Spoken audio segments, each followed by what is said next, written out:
I've always been fascinated with the Virgin Mary. I wonder what sort of human being that she was like. She fascinates me to no end, especially that passage in Luke that keeps saying, and she pondered these things in her heart. A couple of months ago, I happened to remember that the Feast of Her Immaculate Conception is celebrated on December 8th. Interestingly enough, on December 8th, Jim Morrison would have turned 70 years old. I started thinking, what would happen if those two met in the hereafter? What kind of conversation would they have?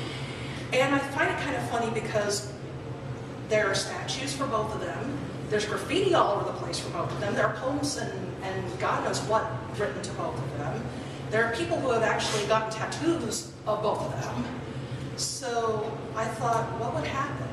I get the sense that maybe just as human beings in the flesh, that maybe both would not be too sure what to do about all this adoration. So the following poem is kind of a tongue-in-cheek look at this. No disrespect meant to either Mother Mary or Jim, but it's a little bit of humor, and I call it iconography. You've got a couple millennia on me, says the Lizard King to the Virgin Queen as they sat, little lotuses on forever's clouds.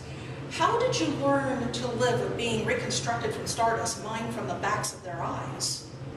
I didn't, the Queen replied, her brow buckling a little underneath the hefty crown of star-streaked minarets. But I can't in good conscience turn away their love. Water-veined and sun-drenched, they bloom and they sing perfume, else they die in their own darkness. I think I understand, Jim said. For 40 years, I've seen their graffiti prayers and poems of praise. They think I'm a saint. Never mind that my skin, riddled with sin of every kind, lies in testament to my excesses for anyone with an inquiring mind or with an internet connection to find. Some forget that I was even skin-born. They do that to me too, said Mary. I've been pressed in a stone, written into roses, inhaled in technicolor visions that never stop. I've been sung to, breathed into poems, and taught as a lesson to the fresh-eyed child and the priest-to-be. As she finished speaking, she reached up to her head, mantled in cornflower and primpic starlight, gingerly lifted up her golden crown and set it beside her. You should consider yourself lucky, kid, she said. You only have a scrawled-over gravesite, an empty hotel room littered with love, 40 years of poems and songs and fanfic, and a couple of statues to your count. That's true, Jim replied. It could be worse. But at least your best icon isn't shirtless, with a bold print stare into forever. You did that to yourself, Mary chuckled. Jim laughed, his eyes stealing a gleam from the waterfall cloud lights above. I suppose I did. And now I can't get rid of the thing. That image follows me with a mass of disciples, imprinted ducks wearing me inside their hearts. And have you seen the tattoos? I have, Mary said, but y'all see the ones of me. It's just ridiculous. They tell me that you keep appearing to them, Jim said, unfolding his slinky black leather legs and dangling his sharp-booted feet over the cloud's edge. What would you say to them if you had the chance? I don't like pedestals, she replied. I don't blame you, said Jim. Neither do I. I was born, obviously autistic. It was just a matter of finding out. I grew up knowing I was different, but not quite knowing why. I struggled socially. I did pretty well in school. I graduated in the top 10 of my class, but there was always that kind of wall that I felt that there was between me and others. And I was bullied for most of my school life. I kind of floated through life thinking, there's got to be something here, there's got to be something here. What is it? A friend of mine discovers that she had Asperger's syndrome early 2010. I look at the list of symptoms that she posts on Facebook and I said, oh my, two-thirds of this fits me. So, with the help and support with my fiance back there, with some phone calls and some various other investigations, I found out that yes, I have Asperger's syndrome, and I got an official diagnosis in October of 2010. In the meantime, I started writing about it and thinking about it. I'm like, okay, what if this isn't a disease? What if this isn't a disorder? What if it's just a difference?